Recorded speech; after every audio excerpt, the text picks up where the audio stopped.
Here. What do you do, knowing that we have a dual crisis of the economy as well as a public health concern?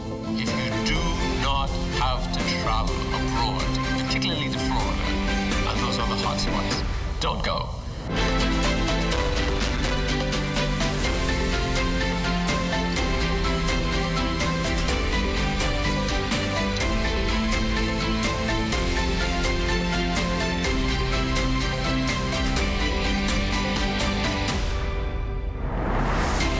Officials closely monitoring the surge of COVID-19 cases. Good morning, everyone. I'm LaDawn Davis, and this is a Morning Edition. The Ministry of Tourism's Readiness and Recovery Committee keeping a close eye on the United States market, in particular Florida, California, Texas, and Arizona. Director General Joy Jibbelu says when the committee advised government on reopening the country's borders back in June, COVID-19 cases in the United States weren't as high as they are today. She pointed out, though, that the Ministry of Health's testing guidelines played a key role in their decisions.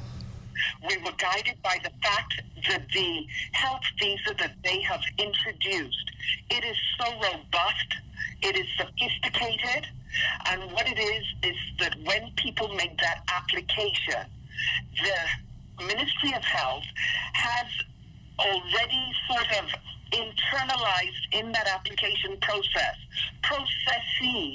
for determining the risk of people coming into the Bahamas. So that, coupled with the COVID-19 test, a negative test, felt that it would give us a better opportunity to mitigate. The Tourism Readiness and Recovery Committee is also ensuring that all COVID-19 travel protocols are enforced. Everything that we have learned, ensuring that the PPEs, travel guidelines are being followed, the health and safety guidelines, wearing of masks, enhanced sanitation, and obviously testing guests coming in. In a month's time, the United States is still in this position, or 6 months it's still in this position. The question then is, what do you do, knowing that we have a dual crisis of the economy as well as a public health concern?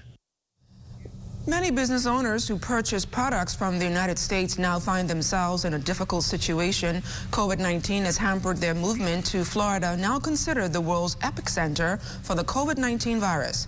Chief Executive Officer of the Bahamas Chamber of Commerce and Employers Confederation, Jeffrey Beckles, says the chamber supports government's position on the matter and encouraged Bahamians to stay home.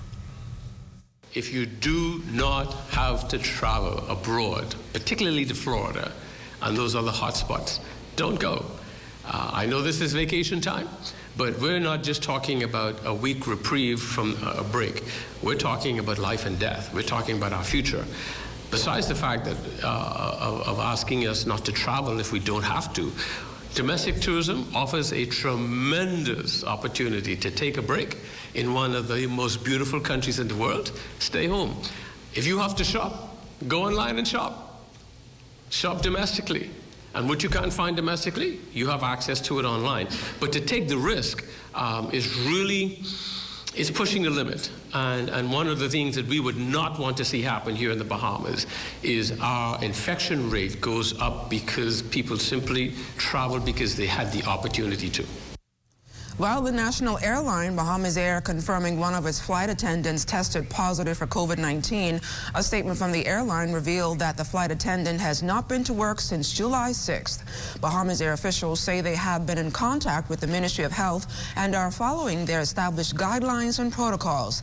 The airline maintains that health and safety are paramount at the organization, and officials will remain committed to adhering to the best local and international aviation and medical standards.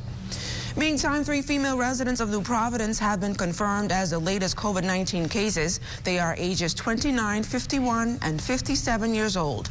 Health officials confirmed that the 29 and 57-year-olds have a history of travel. The 57-year-old is also hospitalized, and the other 2 remain in isolation at home.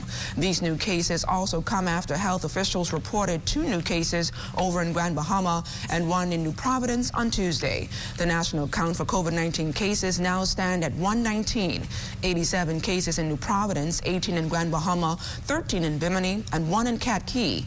There are 91 recoveries, 15 active, and 1 hospitalized case. The Ministry of Health also announcing no new COVID-19 cases reported over in Grand Bahama, despite social media reports about 3 cases on that island involving Royal Bahamas Police Force officers that went viral.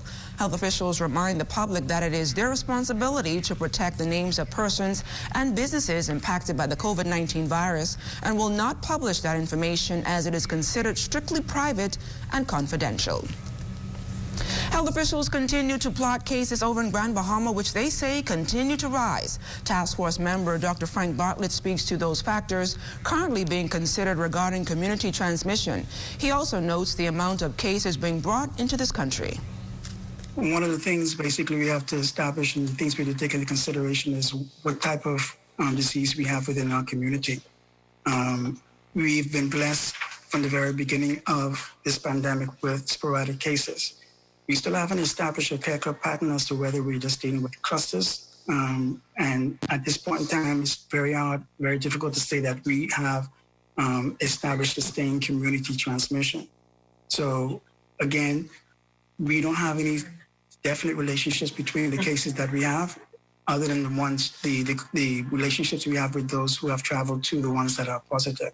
So in order to make a decision on that, in order to make recommendations, we still have to have more information, gathering contact tracing information from the contact tracing that we're doing right now will give us more information to make decisions that will hopefully protect our community. But at this point in time, we do think it's too early to be able to say what type of transmission and what we are seeing.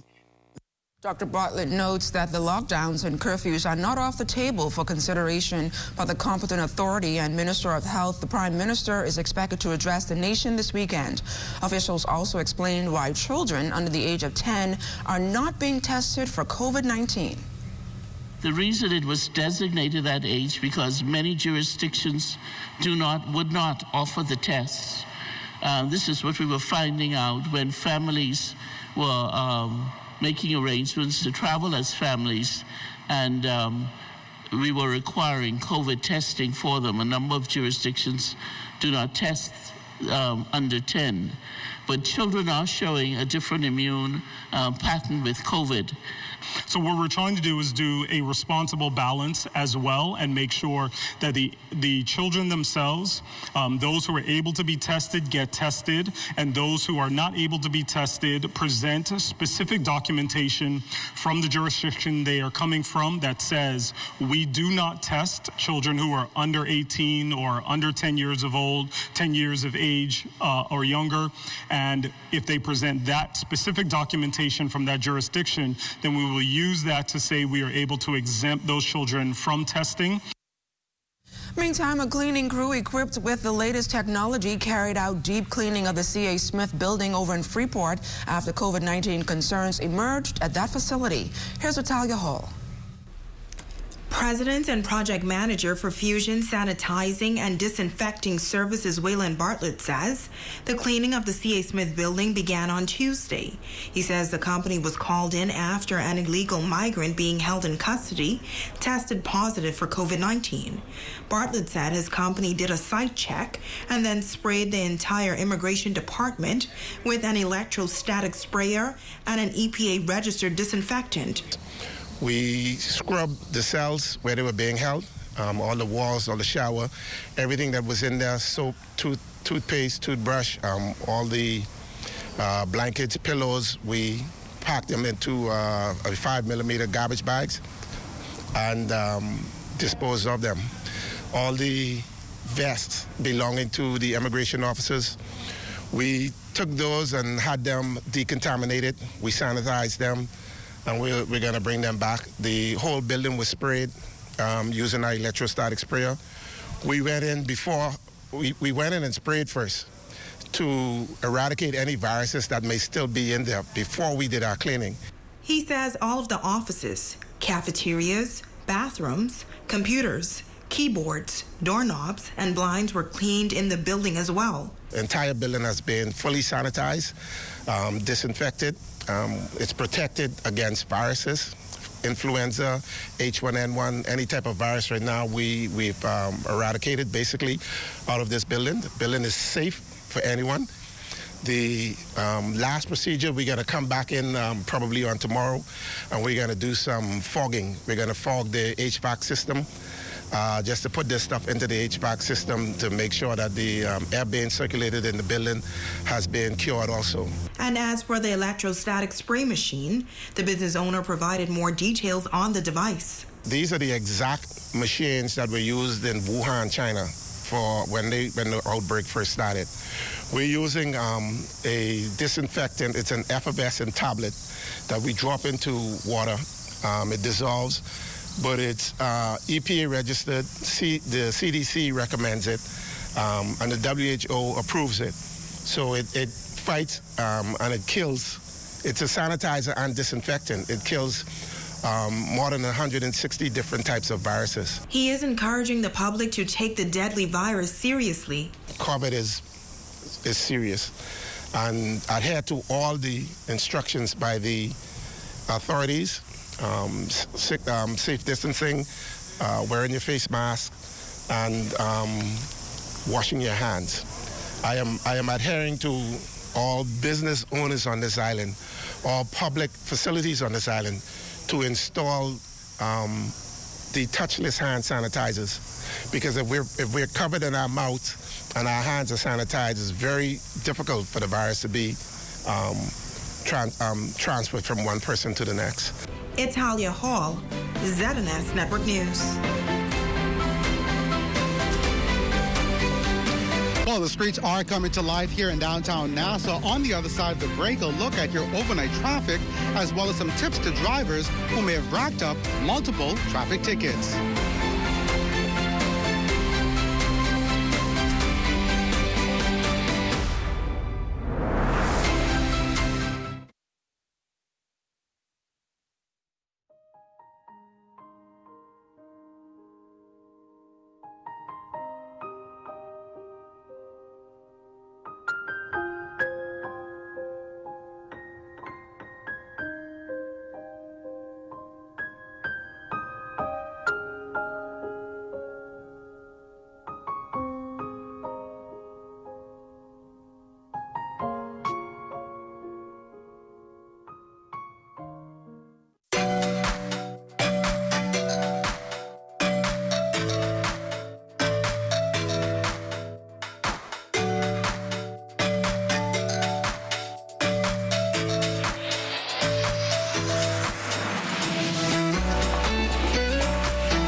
Bonaventure Medical Laboratory, your partners for quality health care, East Avenue, Centerville, just below Centerville Food Store.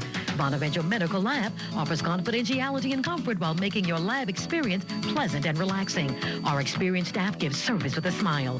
We accept all major credit cards and insurance co-payments. Bonaventure Medical Laboratory is now open in the Sandyport Plaza, 8:30 a.m. to 5 p.m. The Centerville location is open daily, 7:30 a.m. to 6 p.m. and on Saturdays from 9 a.m. to 1.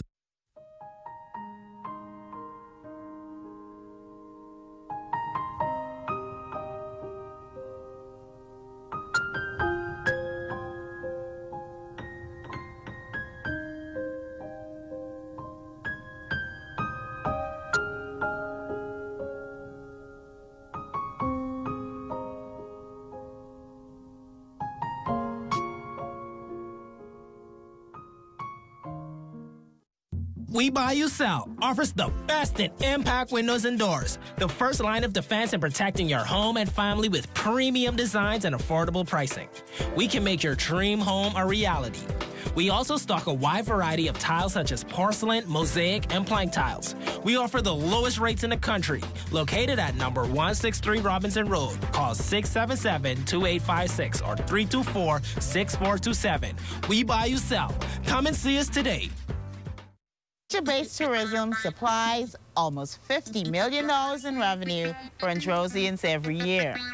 These priceless resources will continue to provide renewable benefits for thousands of people for years to come, as long as we take long-term action to preserve what's rightfully ours. The natural environment has played a vital role in our culture and economy for generations. Let's take care of nature, and nature will take care of us.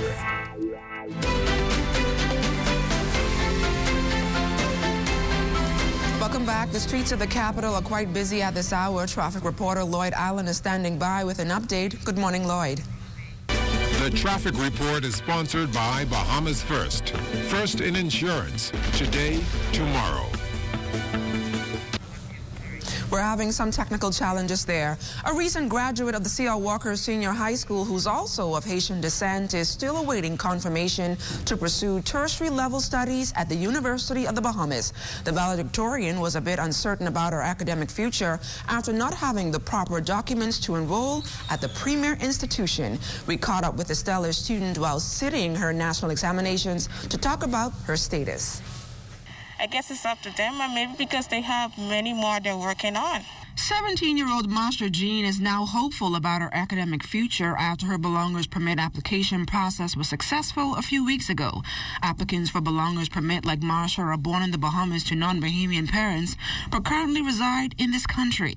The valedictorian says she plans to study biology at the University of the Bahamas in the fall but is awaiting her official acceptance letter.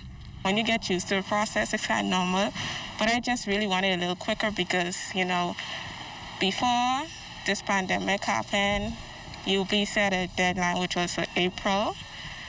So since the pandemic, I said I could have given it afterwards, but when I called, it wasn't ready. But since it's ready now, when I sent it to them last week, they said they received it. So I haven't heard any words from them as yet. Principal Nicola McKay says Marsha is just one of many C.L. Walker Knights born to Haitian parents experiencing the same fate. I don't know what kind of passport they have, but they're born here, they're educated here in our schools, but when they are finished, they have a challenge getting off to college. About 2 years ago, our head boy, valedictorian, he wanted to do medicine. He could not get into any college because he had no status, no passport, that kind of thing. I think he finally got straight for Cuba. But it's something I think that our government and education, we're going to have to sit together and work on because those children were born here and they need the opportunity as well as the other Bahamian students. Head prefects have been of Haitian parentage, and so if you look around the country, that is what is happening in the majority of our schools, you know, and so they should not be denied the education. But on the bright side, though, Marsha is preparing to sit 7 national examinations and boasts of acing all of them in one sitting. We now go on out to our Lloyd Allen, who's standing by with Thursday's traffic report. Good morning again, Lloyd. Well, it's a great start to your Thursday morning. We're reporting your first look at traffic right here from the nation's hub. This is Rawson Square in downtown Nassau, and already we can see several motorists making their way to their various destinations. This morning, I'm joined by Sergeant Crestania Johnson from the Royal Bahamas Police Force Traffic Division, who is giving us a look at overnight traffic. Good morning, Officer Johnson. A pleasant good morning to you and a pleasant good morning, Bahamas. Overnight, we've had 7 accidents, 3 of which involved injury and 4 just involved regular damage to vehicles. We had no hit-and-run accidents and we had no traffic fatalities. All right, so some good news there, but of course, we talked earlier, and we've heard that there seems to be a proliferation or an increase to some incidents happening near to curfew. What advice do you offer to motorists if they find themselves in that predicament?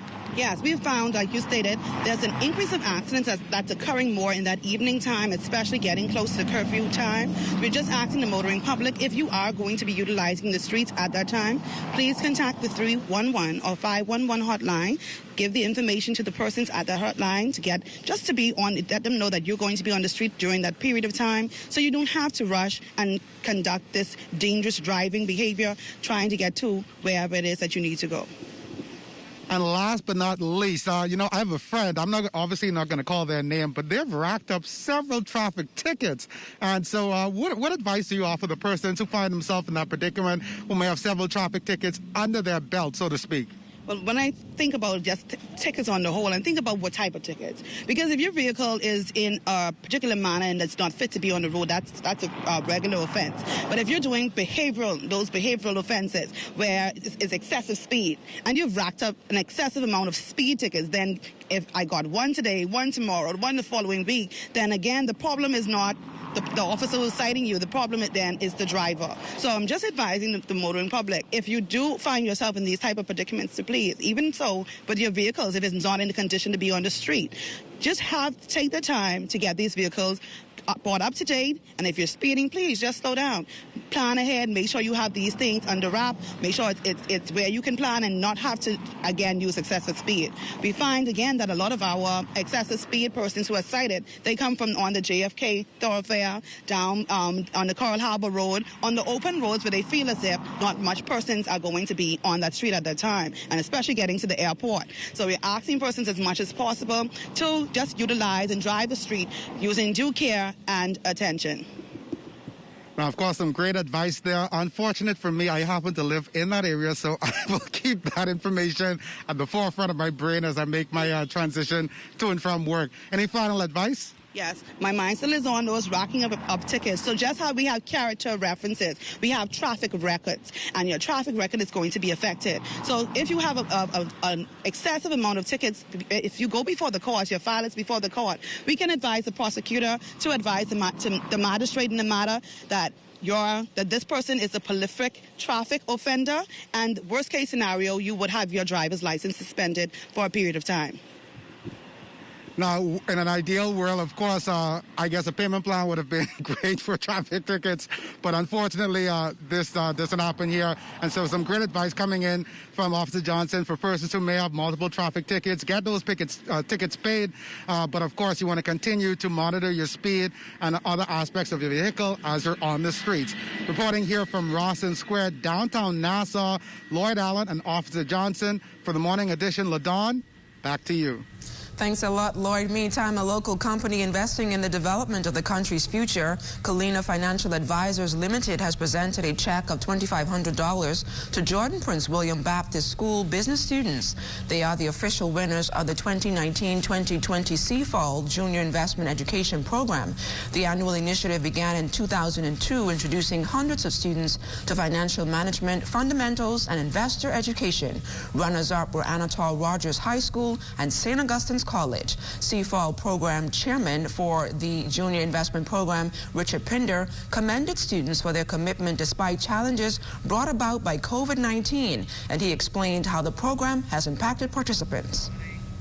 This year, unfortunately, because of firstly Dorian and now COVID, we weren't able to have the extensiveness of the program as we usually do. In the past, we've had the program in Grand Bahama and Andros, so we tried to spread it around to as many Bahamian students as possible, both private and public schools. And so what we've seen is that students have come back to us years later, once they've graduated. They now have the tools and they want to start investing, or they now understand they have to save for college, or what it takes to now earn money and make money. We've gotten positive feedback from those students as well. And Jordan Prince William Baptist School business teacher Omar Sharp on the impact of the initiative.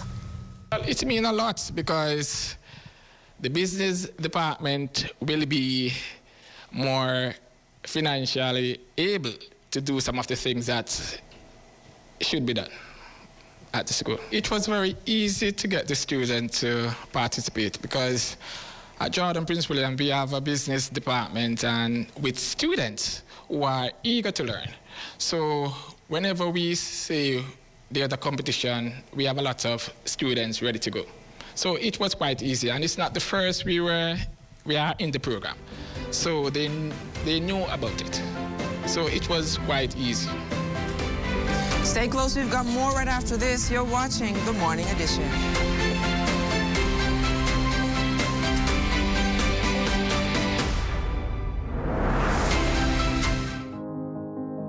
We play just like your kids. We text just like your kids. We learn. We even cook. We take selfies. We have hobbies. And we love sports. In every way, we are just like everyone else and enjoy the same things and live our lives every day, just like you do. So if you happen to meet us, treat us just like everyone else. Because at the end of the day, we're just like you. Living life with Down syndrome is simply living.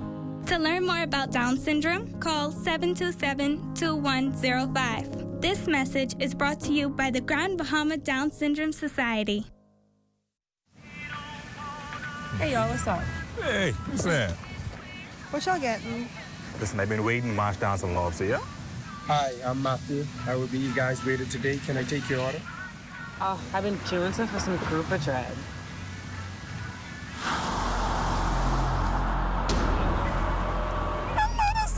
Y'all see this?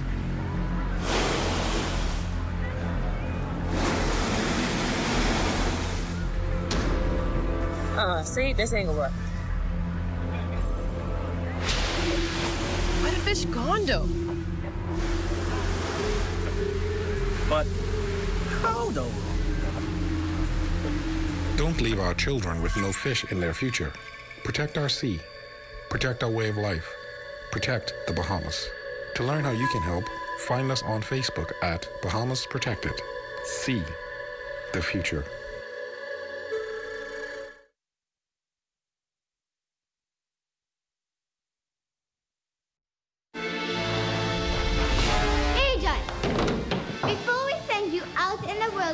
Make sure that your mission is intact. Yes, Mom! Agent 1, what is a touch? Physical contact, Mom. Agent 2, what is a good touch? Touches that make you feel alright, Mom. Such as? A high five, a handshake, even a kiss, Mom. Good. Now, Agent 3, what is a bad touch? Touches that make you feel not so good, Mom. Like a slap, a kick, a pinch. And most important, if someone touches your private part. And what do we do when someone gives us a bad touch? You tell a trusted adult, Mom. For help, Mom. Tell them, don't do that, Mom. Agent, I see that you understand. Now it's your mission to spread this information. Just remember that good touches are okay. And bad touches are not okay. So, Agent, go spread the word. Yes, Mom.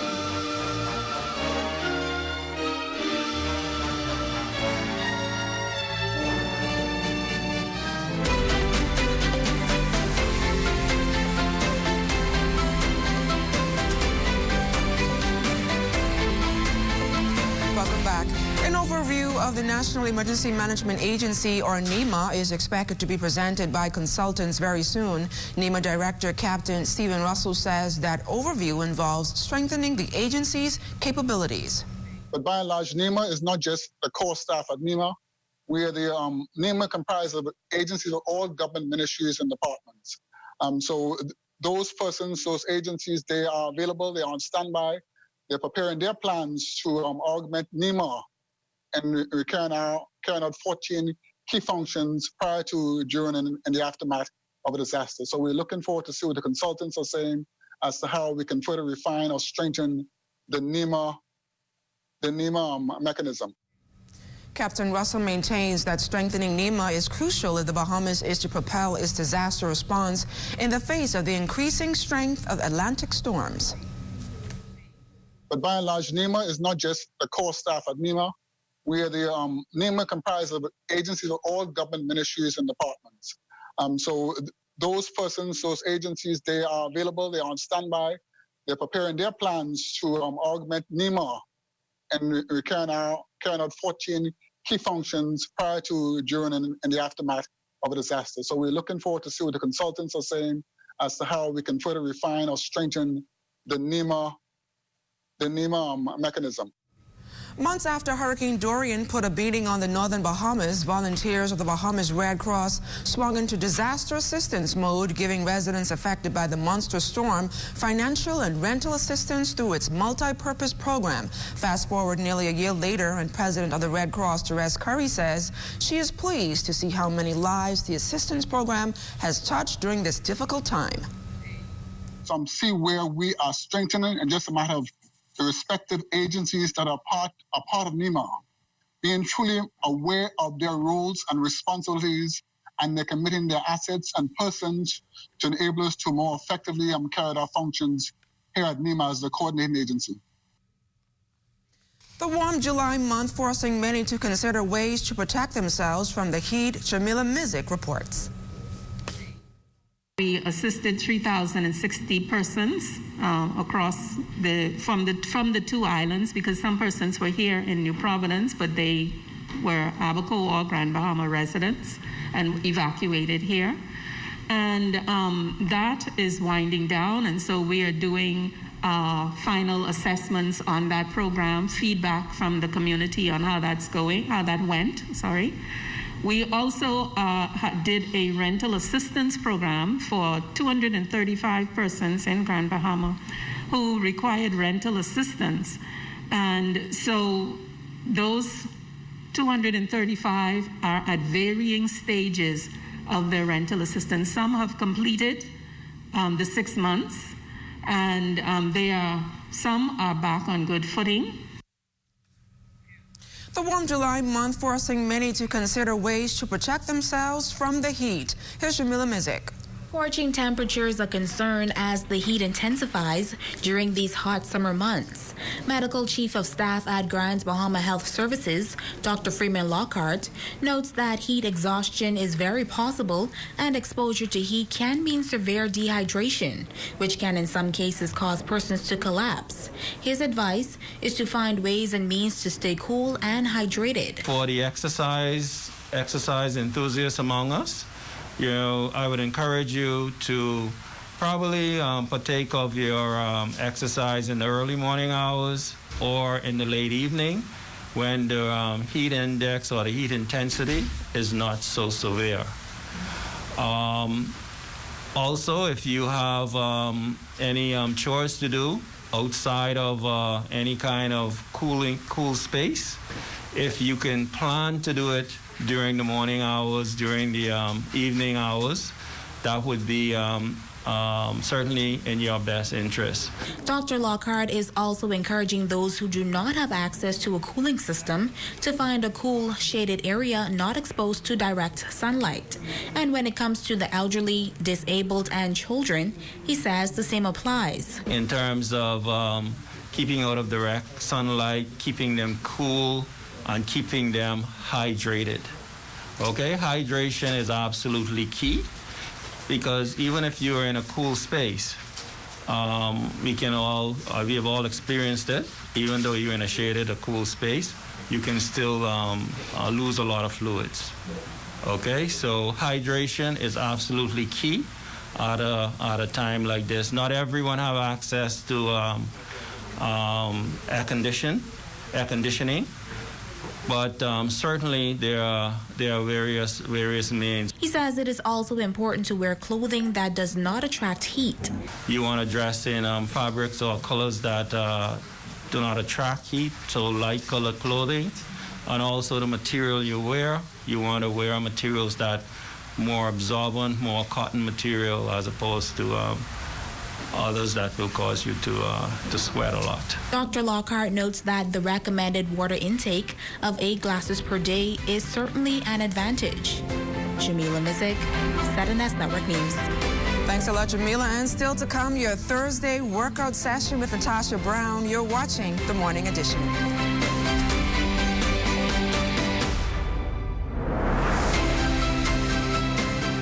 ZNS is everywhere you are when you download the new ZNS app. Watch our live channel to keep up with what's going on in the nation. News updates, we've got you covered. Tune into our radio stations with just a swipe. On the road, on the go, we're here with you. Available for download on the App Store and the Google Play Store. Hey, long time no see. You hear me? Long time no see. Boiled fish, stew conch. I love it all. Tourists come here to take our tours, experience our sun, sand, and sea, and they also spend money around town. I used to see a bunch of hogfish around here, but nowadays, I hardly see any. You protect one area, the fish do their thing, make a bunch of babies, that spread all over the sea. What's the problem? If we protect, certain parts of our sea. It keeps all parts working right.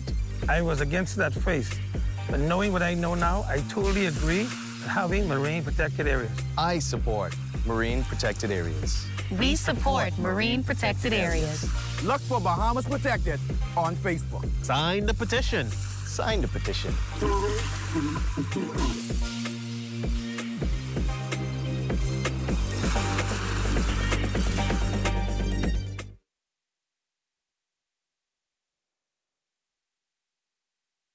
When a hurricane watch or warning is issued, medical emergency services are placed on high alert. For many persons seeking medical care, defining what an emergency is can be difficult to assess given all that is occurring during the storm. The following basic guidelines are designed to help you assess your emergency. If you are experiencing symptoms like shortness of breath, chest pain, severe pain, disorientation, extreme vomiting or diarrhea, vision disturbance, or suicidal thoughts, you should seek immediate medical assistance. If you are bleeding significantly or otherwise severely injured, seek emergency assistance immediately.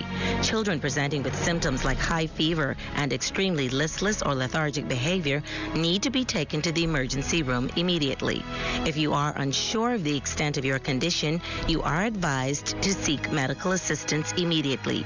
Share your symptoms with the on-call doctor and get advice as to whether or not it can wait until normal business hours. Remember, emergency care is not a convenient option for basic medical care during a storm. The Public Hospitals Authority encourages members of the public to use these basic guidelines to help decide on whether something is an emergency or not. The authority reminds the public that in the case of an emergency, always call 919 or head immediately to the emergency room. This message is brought to you by the Public Hospitals Authority and the Broadcasting Corporation of the Bahamas.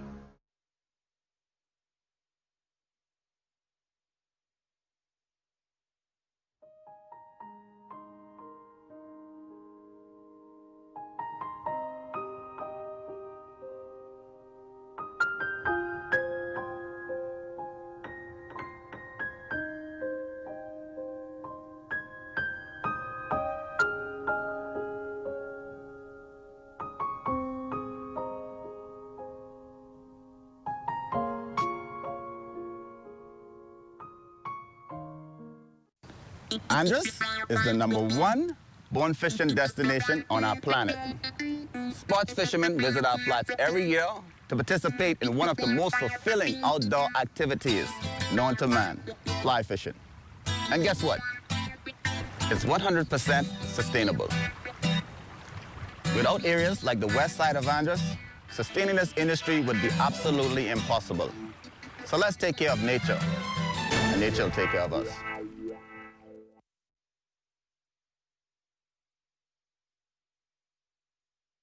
Across the entire span of the Bahamas, there is a strategic spread of national parks, which play a vital role in protecting the survival and well-being of diverse wildlife, as well as Bahamian livelihoods. The Andros Westside National Park, for instance, consists of thriving bonefish populations, the healthiest stands of red mangroves found in the Bahamas, breeding and nursery areas that support wildlife such as snappers, groupers, lobsters, and threatened and endangered species like marine turtles, the Andros rock iguana, and the flamingo. If we do not effectively safeguard our natural treasures, vital habitats, which include nursery and breeding areas, will become vulnerable to a number of threats impacting the way we live. We must remember to do our part to maintain the integrity of the natural environment. Remember, if we take care of nature, nature will take care of us.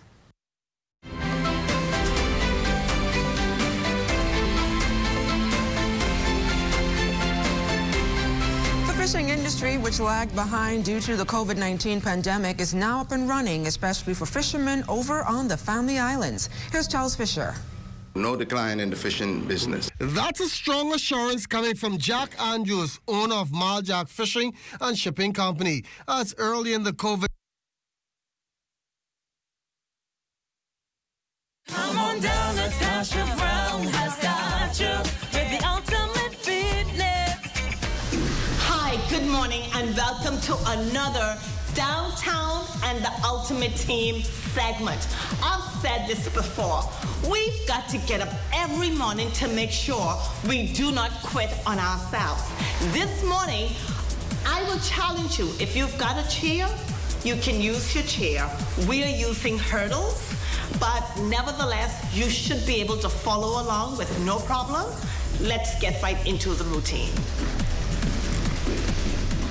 Go ahead and position your chair right ahead in the front of you. And what we're gonna do alternating leg lifts across the bench. So, on 4 seconds, 3, 2, starting with the right leg. Ready, let's go. 1, we're gonna do 20, 2, 3, 4. Make sure 5, you're standing nice and tall. 7, 8, 9, 10, 11, 12, 13, 14, 15, 16, 17, 18, 19, and 20. Let's go ahead now and turn the hurdle towards you. Now we're gonna go right into a push-up. For those of you who may need a modified version, this is what you wanna do. Stand on top of the heels, sit down into the push-up and push up. One more time. This is a modified version. Everyone else, let's go. We've got 15. Ready, go. 1, 2, keep that core tight. 3, 4, 5, 6, 7, 8, 9, last 5 teams. 5, 4, 3, 2, and 1. Now we're going to take it down to the floor for pull-up. Make sure you are sitting right up underneath your chair or right underneath the hurdle so that you use your knees to support you. Ready? We've got 15. Go. 1, 2, 3, 4. Again, 5. Follow any fitness level that you're able to maintain. Ready? Last 9, 8, 7, 6. Good job, team. 5, 4, 3, 2, and 1. On that note, we will keep it right here. We will take the hurdles into the air and just hold it up. All right? Ready? So we will lie down and we will stand right back up again. So for you, you may have to fold the chair and stand all the way up. So we've got 10 of these. 10 team. 9, 8, 7, 6, 5, 4. Reach on into the air. 3. Nice long arms. 2. Final 1. And 1. Awesome. Now, we're headed into our final 2 exercises. Okay, let's go ahead now. Place your chair, or if you've got a firm table, go ahead and let's place the right leg on top. And all you want to do is sit back into it. And we're going to do 4 per leg. Ready? Go. 1, 2, 3. Very good, Stacy. And 4. Switch. Again, if you're not able to raise that leg high, follow Superwoman Stacy. She's got you. Ready? And go. 4, 3, 2, and 1. Awesome. Finally, now we're going to tricep dips right here. Make sure you position your feet ahead of you, but make sure you sit back into the dip. Ready, go. For 10, 9, keep the core tight. 8, 7, 6, 5, 4. Keep those elbows in. 3, don't allow them to go outside. 2, final 1, and 1. Awesome team. Until next time, I am downtown Natasha Brown, keeping you healthy, fit, and energized. I am the ultimate me. I am the ultimate me. See you. The fishing industry, which lagged behind due to the COVID-19 pandemic, is now up and running, especially for fishermen in the Family Islands. Here's Charles Fisher. No decline in the fishing business. That's a strong assurance coming from Jack Andrews, owner of Maljack Fishing and Shipping Company. As early in the COVID pandemic, everything was on a lockdown, including fishermen going out to sea for their catch. He, like many, glad that this industry has been able to survive while some has declined. Well, the fishing industry in Andros is always great. We got a lot of guys out there, that's all they do for a living. In recent time, I've been getting too much fish. You know, to be honest with you, too much fish. Because everybody coming in with their catch. We had to provide more freezing space in South Andros. Up here in Nassau, as you can see here, I have a back room which is loaded with fish also. The place is just too small. We have outgrown this. When the season reopened midway through the pandemic, fishermen were not allowed to sell their catch at the dock or roadside, only to fish houses. It worked to my advantage. Plus, I have my dedicated fishermen who would go there. Even if I'm not around or the funds is in there, they will just drop off, get their receipt, come back and pick up their money, or it goes directly to their account. And with the borders open and hotels and restaurants starting to open as well, things are looking good. We already started receiving more orders from different people in abundance, not just the regular shoppers. And Maljack catch of the day is not only sold wholesale or to businesses. We sell the fish basically like by the pound, or if someone want a whole fish, we give them a good discount. We are the cheapest on the island. We want the fish clean and ready for the pot. Yes, from the sea straight to the frying pan. For the Morning Edition, I'm Charles Fisher. Stay close. We've got more right after this. You're watching The Morning Edition.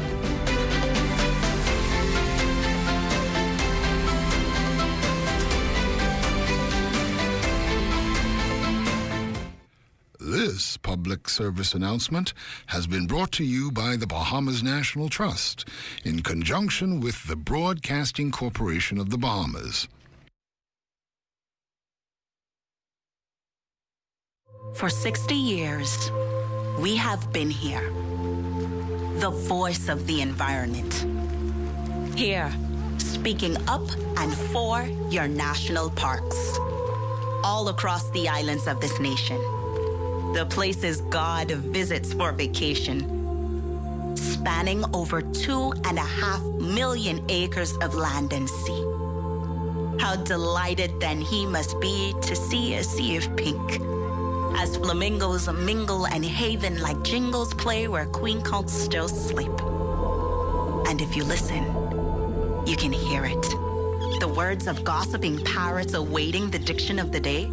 All 365 of them, that's every day and every year, 15,000 children share in the beauty of this playground. Our name is yours. And we have been yours for years unnoticed. Don't forget us. Support us. Your national parks. The defenders of your environment. Join us. Remember, our cause is yours. The first land and sea park in the world is yours. Heritage. Here it is. When was the last time you gasped at our scenery, gotten lost in the depth of our reefs, or even awed at the green of the leaves of our trees? Don't hesitate to donate and volunteer. Don't hesitate to care. We are here for you. The Bahamas National Trust, BNT. 3 letters that spell out simply, perfectly, and undoubtedly that we are yours. As an artist, I travel all over the world, and I find inspiration all around me. From the people, and especially the environment. I love the Bahamas with all its natural beauty. From Abaco in the north to Inagua in the south, and all the wonderful and colorful islands in between. But we must all do our part to keep the Bahamas healthy and clean, now and for the future generations. That's why I want you to find a little time to do your part. I'm doing my part because I care. Do you?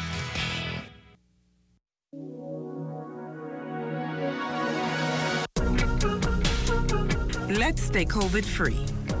Remember the 3 S's. Sanitize, social distance, and stay inside. Influenza, or the flu as it is commonly called, is a viral illness that usually occurs between the months October to March. The virus is transmitted from person to person through coughing, sneezing, or talking. Symptoms include fever, cough, headache, runny nose, generalized body aches, and fatigue. There is no specific treatment for the flu, and the symptoms usually dissipate after 3 to 7 days. Because it is caused by a virus, antibiotics are not used to treat the flu. Persons are encouraged to rest and drink lots of fluids. Panadol is recommended for fever and body aches associated with the flu. However, aspirin should be avoided due to the risk of bleeding. To decrease the spread of flu, persons are encouraged to get their flu shot annually and practice good cough hygiene. Additional information can be provided by your community clinic or the Health Education Division at the Ministry of Health. This message is brought to you by the Ministry of Health in partnership with the Public Hospitals Authority. Hepatitis is the inflammation of the liver, which is the organ responsible for filtering toxins from the body, producing bile for digestion, and producing proteins and clotting factors. The most important cause of hepatitis worldwide is viruses, of which there are 5 main types: A, B, C, D, and E. Hepatitis B and C are major health challenges globally, affecting over 300 million persons worldwide. The suspicion of hepatitis may be a challenge, as there are typically no symptoms. However, if infected, non-specific symptoms may include decreased appetite, nausea, vague abdominal discomfort, jaundice or yellow eyes, and abnormal liver function tests. If not treated, hepatitis of any type can lead to cirrhosis and liver cancer, which leads to over 1 million deaths worldwide. If you suspect you may have been exposed to the virus that causes hepatitis, talk to your doctor today and get tested. This public service announcement is brought to you by the Public Hospitals Authority in conjunction with the Medical Association of the Bahamas and the Broadcasting Corporation of the Bahamas.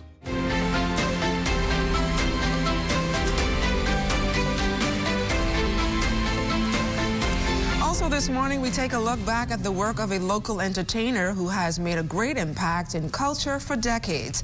Here's Makush Lapinder.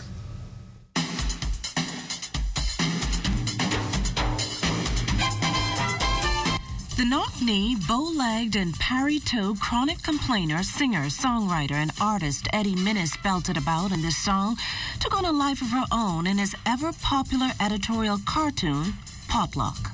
I needed a person who was older, who could portray ideas that would be acceptable. And so I came up with Granny B, the Granny of the Bahamas, the old wise person. And so whenever I wanted to say something that was, I thought, deep and controversial, I had Granny say it. The quips and smart aleck comments were left to Granny's dog Fleabags or Fleas. Minnis's first piece came in 1971 as the editorial cartoonist at the Nassau Guardian. His target was Sir Etienne Depuch, then editor and publisher of the paper's leading competitor, the Tribune. He was quite a controversial figure, and I thought I would start with someone that everyone would recognize. But actually, I had to have a name for the cartoon. And so the only name that actually came to mind was Potluck. And my reasoning was that the Bahamas is a multicultural society made up of people from all over the world. And it was like they were all thrown into a pot. And what we got as a society, as a culture, was potluck. Nearly 50 years since his first editorial cartoon, Minnis says while he can't specifically recall the piece leading up to the country's independence, it's a guarantee that whatever it was, it spoke to what was happening in the country at the time. After 10 years in the business, he shared some insight on where editorial cartooning is today. What's missing is the humor. See, doing a cartoon is more than just doing a portrait of someone and having a comment. One, you need to understand the issue that's involved. You need to be able to put the issue in a condensed form and also do a caricature of the person. Because I felt some of my most successful cartoons were ones where you just look at it and you got not just the identity of the individual, you got the personality coming through.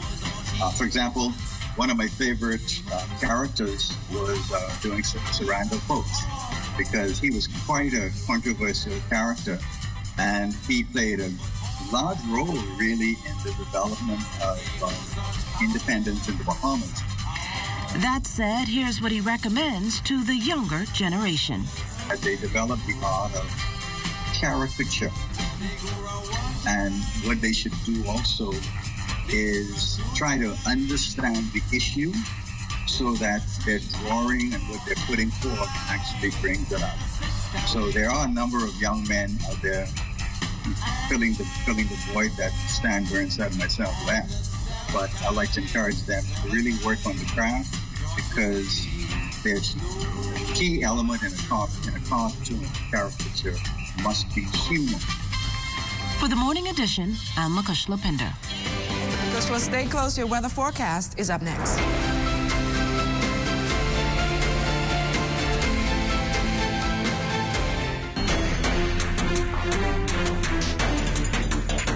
COVID-19 continues to impact the Bahamas and the world. ZNS Network is here to keep you informed on this growing pandemic. We are in a race against time.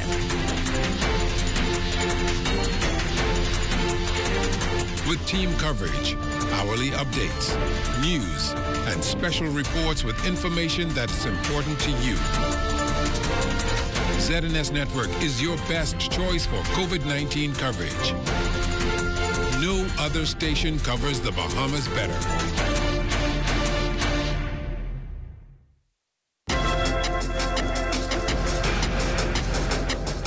This weather report is sponsored by Bank of the Bahamas, the bank of solutions.